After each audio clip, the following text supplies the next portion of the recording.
Strong Siders, we're back with another joint by joint series. We're still working on the hip, but today instead of flexion, we're looking at extension. Our glute max is our prime extensor of the hip, whereas our glute medius and our glute minimus abduct the hip, meaning they pull the leg away from your midline. Here I'm rolling my glute max, simple, just kind of like staying straight on that roller. We're going to hit all the tissues at once here. They kind of overlay on top of each other, but if we roll off to our side a little bit, we'll hit that glute mid a little bit more, and of course the glute mid sits underneath of it, so we're also going to be rolling into that. If we take and we draw our leg up over top of our knee, you're going to feel a deeper stretch, and you're probably going to feel a little bit more discomfort here.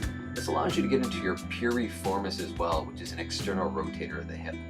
Either way, if you do this one move here, you're going to hit all of them at once. In order to stretch our extensors, meaning our glutes, we're going to have to pull the leg into flexion. Here I've got my glute on the left side nice and stretched out. You can also cross the leg over at the knee and pull it across your body, which will again stretch your glute and also stretch the external rotators of the hip.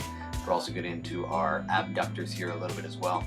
Grabbing the opposite knee and really pulling it in adds to the flexion, and you'll feel a deeper stretch into this position. You can stretch or you can move in and out of these positions to lengthen and shorten the muscle. A more active way to stretch out your glutes is to get into the shin box position and fold forward and backwards.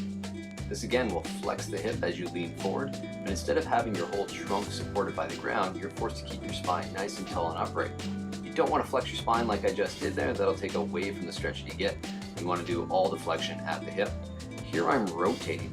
What this does is it pulls my lat on my right side away from my glute on my left through my thoracolumbar fascia, which is a big band of connective tissue over my lower back. So we're pulling the lat further away from the glute, really stretching along that lower back in case you have some tension built up there.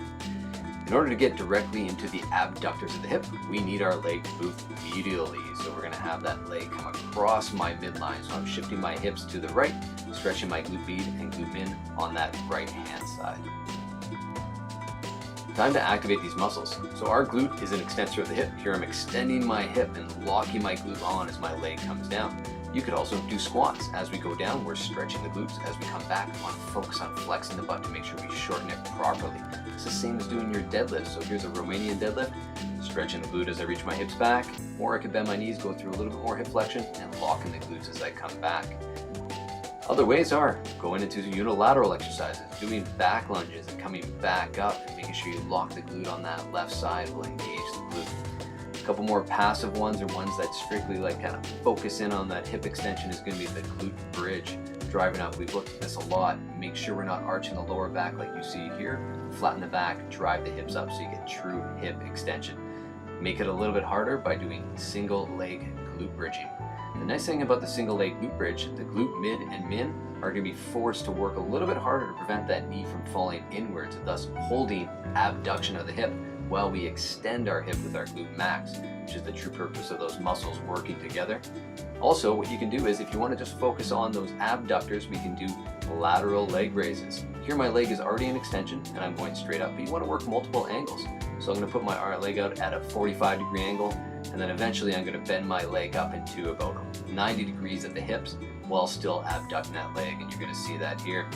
What we don't want to do during this position is to allow our leg to rotate internally.